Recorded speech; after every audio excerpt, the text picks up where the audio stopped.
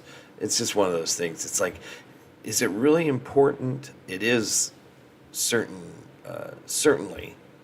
to many and for many reasons. But in the grand scheme of things, I think, certainly if I were to call a city a town, I mean no offense by it for sure. It's just, that's how I grew up. Everything was so very interchangeable.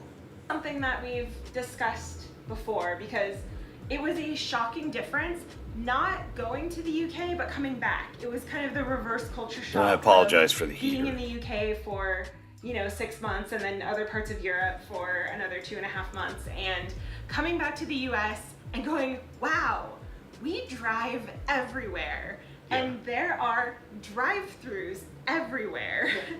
And it made me reflect and think about how we just walked so many more places when we were in the UK. We have been to maybe a McDonald's drive-thru, maybe more than that. Not very many in the UK. Only a handful. When we go a couple towns over, we go and get coffee. We usually wait in the Dutch drive-thru. Brothers. And every time They live in we're that Arizona, and drive-thru, Dutch Brothers is really good It always has coffee. a long line. You could probably walk up to the window outside and get your coffee faster. But Yep. we just have such a drive-thru culture Yep. that we're like, we're all just gonna sit here in our cars, breathing in each other's exhaust. This is good. This is the good life. The next one on our list is something that I just want to add quickly, again, sorry for the heater. We'll all get used to it as the winter starts to take shape here. But if I had to walk, this all comes down to drive-through culture, but it also comes down to why I think it plays a part and why we're unhealthy here in the United States. We can easily get in a car and stop and eat this food that obviously isn't good for us. The vegetable restaurant isn't, offering a drive-through, and we're such a car culture, yes, and we have distances to travel, so the cars are important. It's country, obviously, right? But having the ease of just being in your car and swinging through and grabbing food that is obviously not healthy. Now, here's the question I put on myself. If I had to walk to McDonald's, would I go to McDonald's? Probably not. That's just an honest answer. I don't think I would probably go to 90% of the fast food places if I had to walk there. So you can tell, right, just in that statement, do cars and drive-thrus have an effect on our unhealthy lifestyles? I think so, for sure.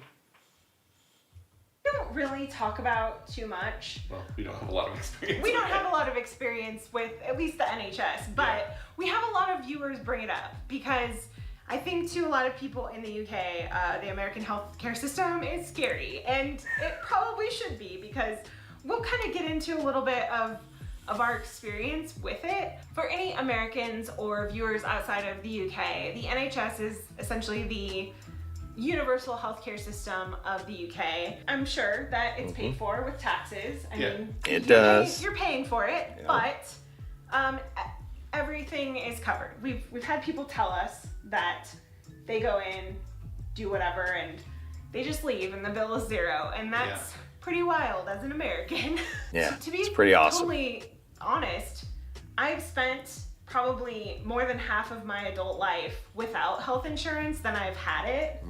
I mean, And it can be wasn't scary. until the Affordable Care Act that Obama passed that even really kind of gave anybody some options. The best health insurance that I have ever had was when I worked at a pediatric clinic, when I worked in healthcare, and I still paid $200 a month on top of what the company I worked for was paying. Just to give you some perspective of healthcare costs. We have been told that there are, some downsides to the NHS, like that there can be, long-term wait times to see a specialist or things like that, which the same can be true with insurance in the US. So I don't know, if you work for the NHS or you have more information about it and you would like to kind of fill us in, please reach out to us and let us know, because we would love to have a conversation with somebody who knows much more than we do. When we were And I know there's a few of you who have worked in the health industry for the NHS for many years. So yeah, feel free to contact them. Go to their video or go to their channel, which I'll have the links to down below, and you can go and get their email and you can contact them and let them know. I do know that, yes, I think as a whole, the NHS is awesome. Yes, there's going to be some negatives. It's going to be interesting to see how it's going to be funded for the next, in the future. So many more people, a lot more people using it, which is always the issue here with 370 million people or whatever it is. The affordable, the ACA, I believe, is the Affordable Care Act. Not so much affordable, but I guess between that and not having anything is great. And as much as I would say,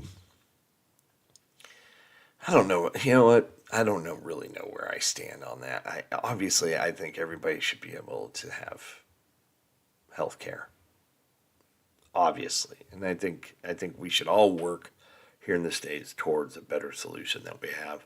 The problem with us is the pharmaceuticals and all that they have, and the insurance companies. That those industries have such a stranglehold on everything that they need to be chopped down, done away with, and that I think that can solve a lot of our problems.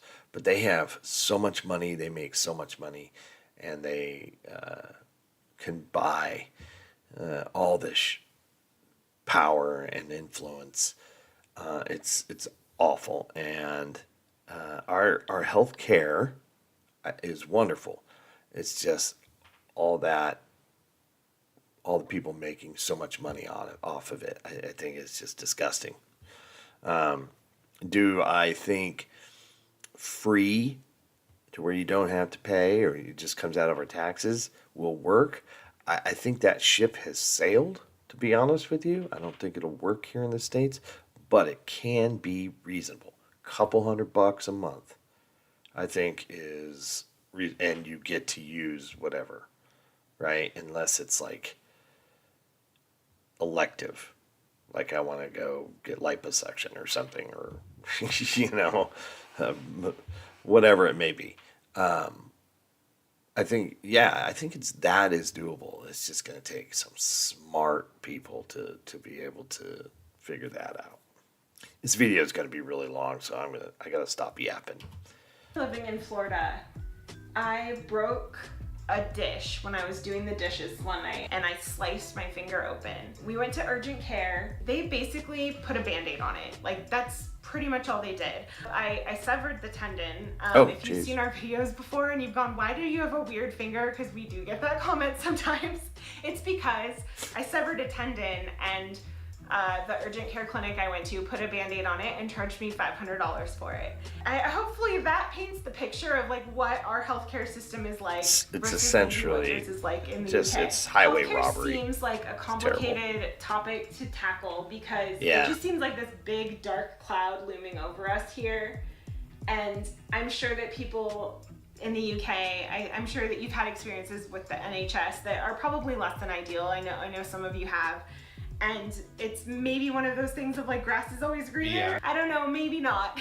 But let's go into something that's a little Yeah, we bit don't need to more, talk about it. lighthearted. We And all that know some the of NHS is better weird, than what we're awkward going. encounters that we had in our first trip to the UK because there are some language differences. We love learning about the language differences. I constantly love learning love new the different words differences. and phrases I do. and things like that. But there were a few when we first went to the UK that really threw me off. I mean, one of them is the restroom thing, the bathroom thing.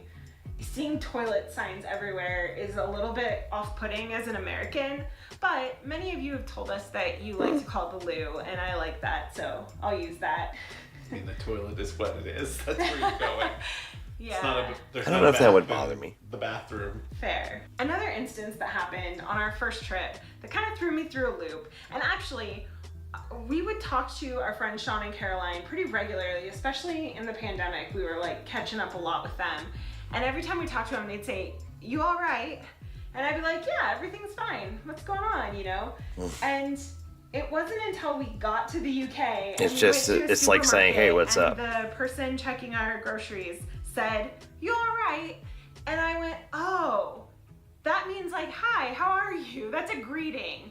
Where in the US, if someone said, "Are you all right?" I would think it meant like, is something wrong? Is Are you everything sad? okay? Yeah, is You've been everything hurt. Are you okay? Yeah, are you It's true. okay? Is everything It's true. okay?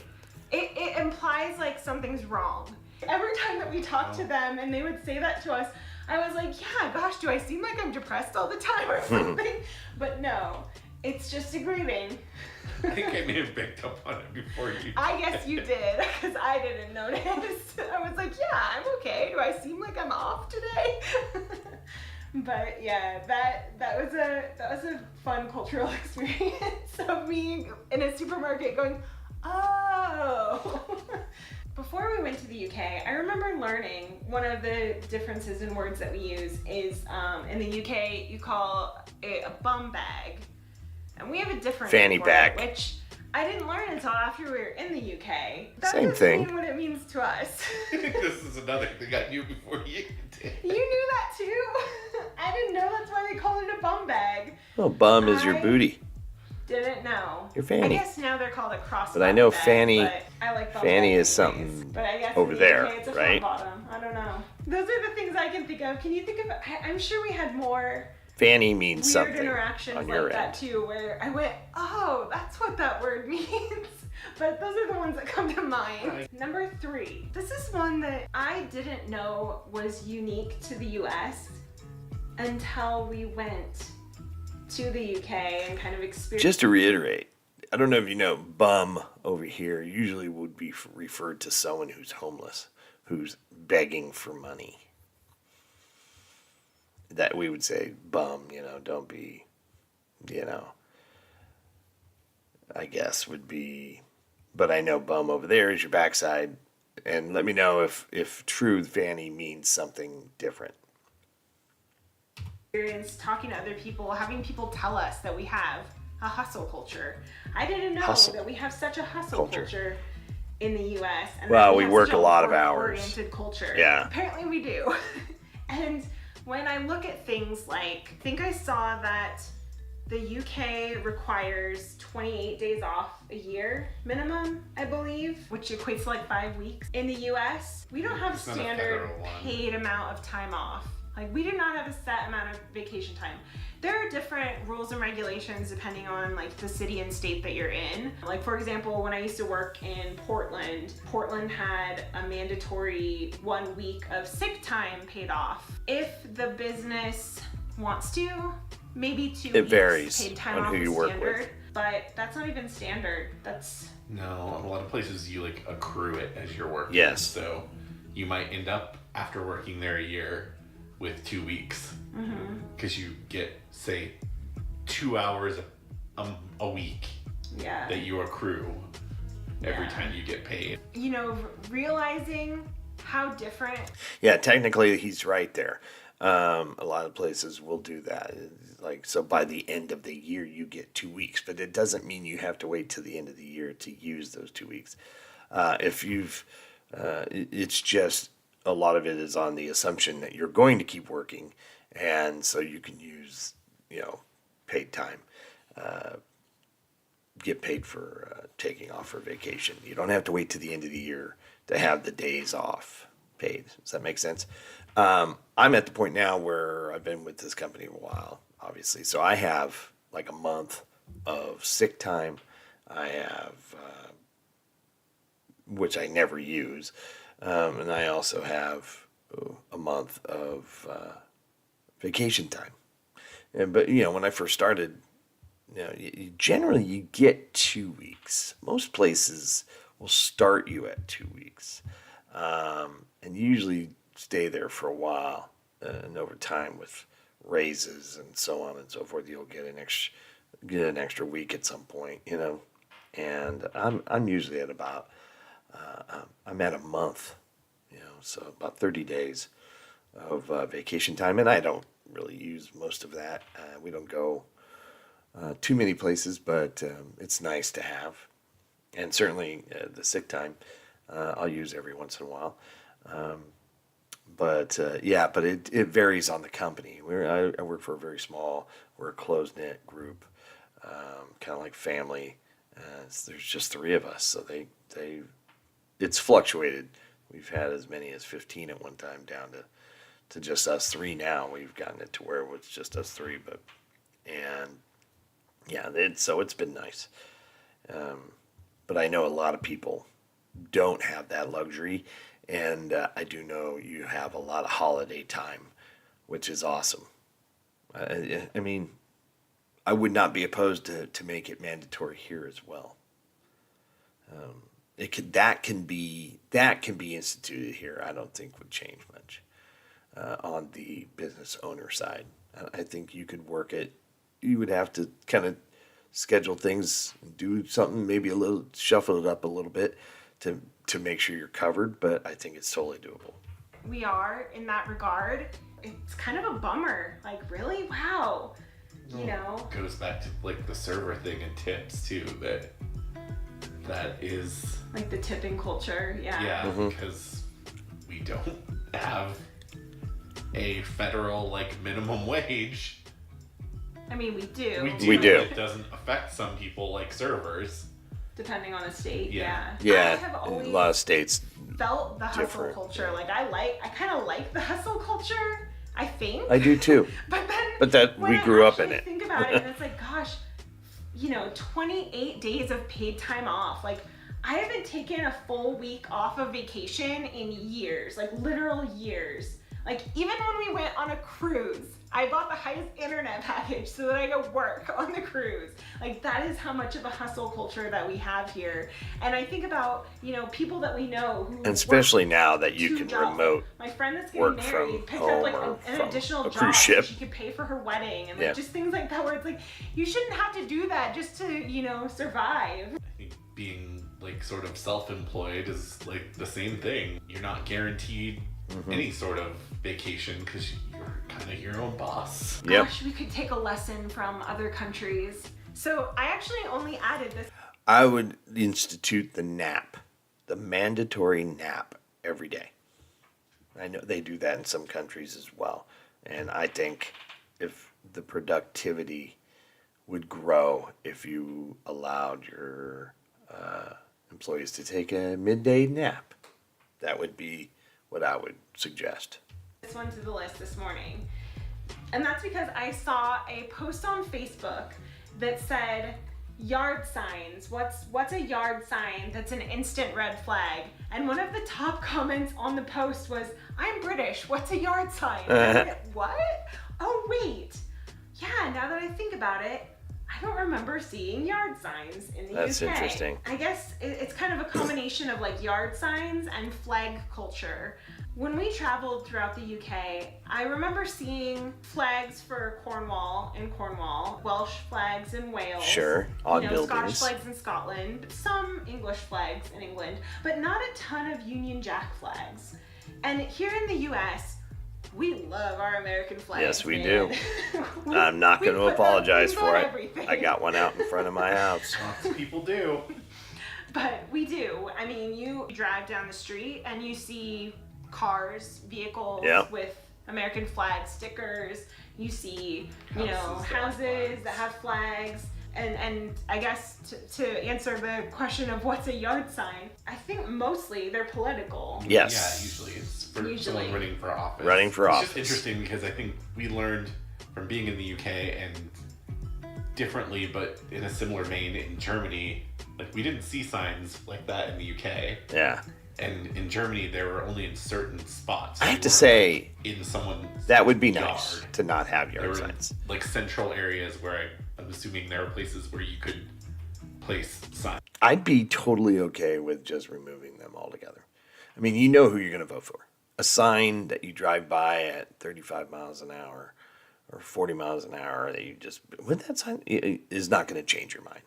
Things like that. I remember being in the UK and just feeling like, it's so refreshing to not see political signs because, talking about the differences earlier of like a 2-year campaign versus a 6-week campaign, they're just there all the time. Even Yeah, like they're just out in the 4 middle years that they're of the road, president, out still on the see, road and stuff like that. signs. And, I don't mind them if you put them in front of your house, which is the term yard sign, your own yard. People will put who they're voting for and who they support on their house.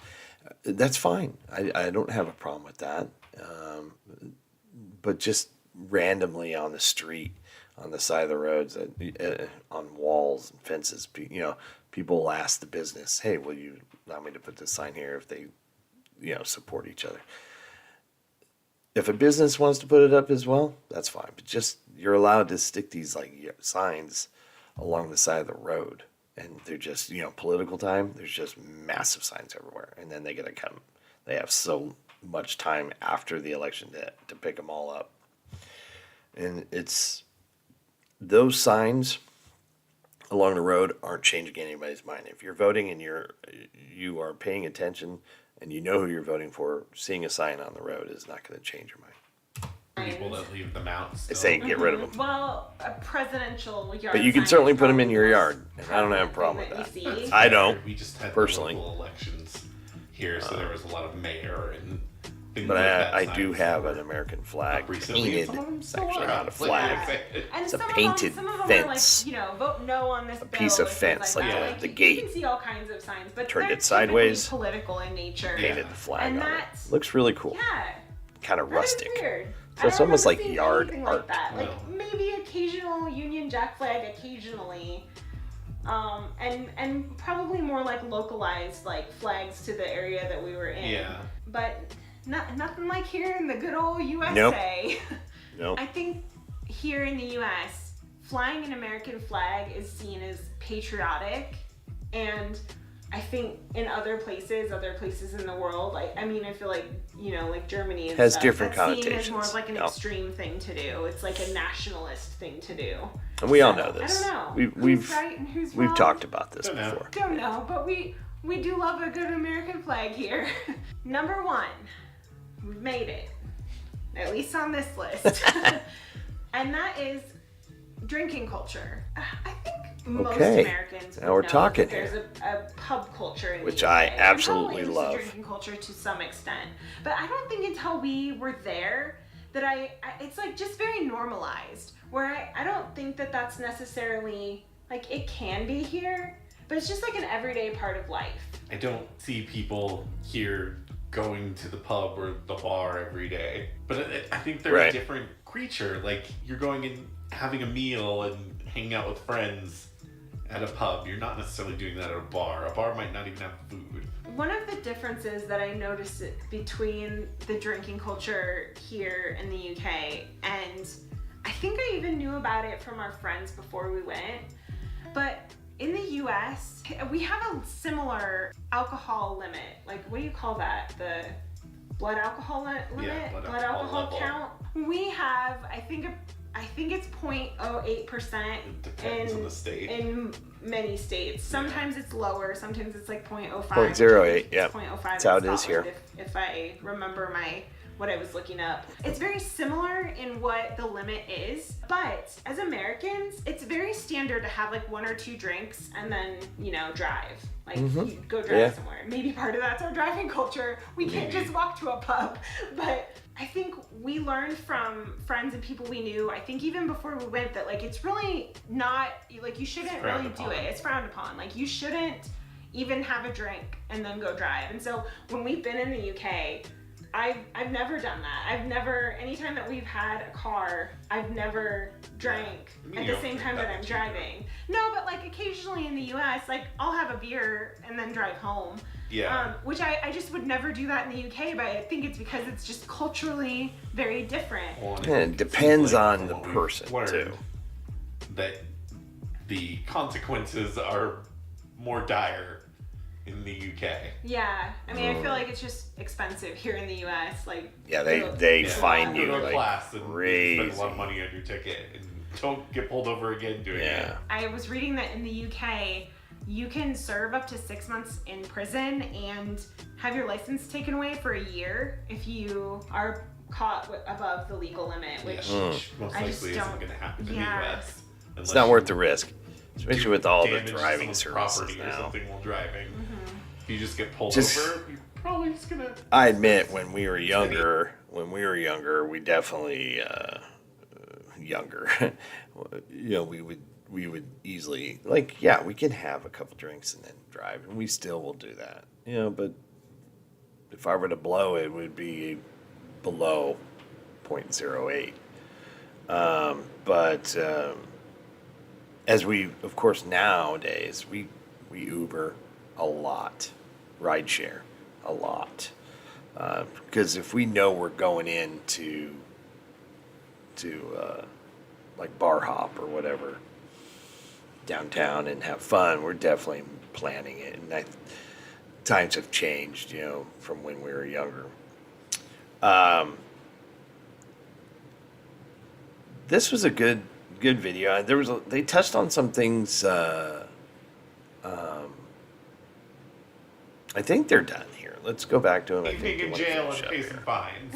Yeah, so I thought that was not just the drinking culture, because it very much is so prevalent there. There's just such a different cultural standard around the actual, driving if you're drinking. And I think for having such a drinking culture, it's Yeah. a very respectable thing to be like, but do not drive. Do not drive And at all. that's And that's a kind good shocking- rule to I mean, live it was. by. I I was- mean, honestly, better. Yeah, Yeah. better, but just kind of like oh wow, okay, this is very different from what I'm used to, and I feel like most people I know would be okay with having a drink or two and then driving and feeling comfortable Yeah. with that, as long as they're not above the alcohol limit. We came up with so many more differences like this, so if you want to see another video about more differences, Please go and support them. It is important, and I'm going to reiterate, it is important that you use these links that I have below me to get over to their channel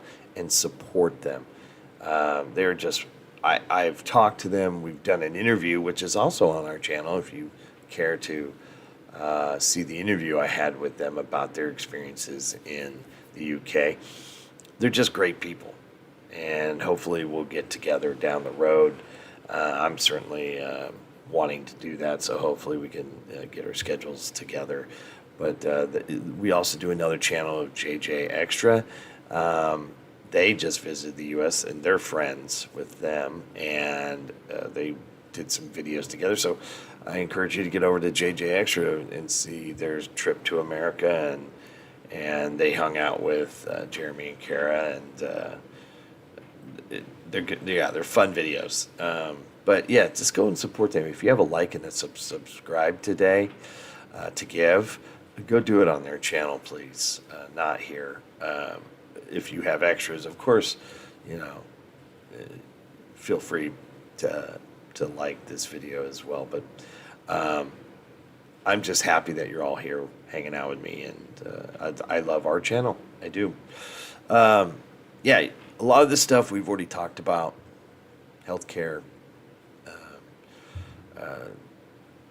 the drinking culture. We've talked about the city, what makes a city, and all that stuff. But some interesting points they put out here. The thing with the drinking culture, I mean, the pub culture is such a, it's like a, that's, the pub is like the center of town. It's the center of the social for years. That's where everybody, they're either in church or they're in the pub, right?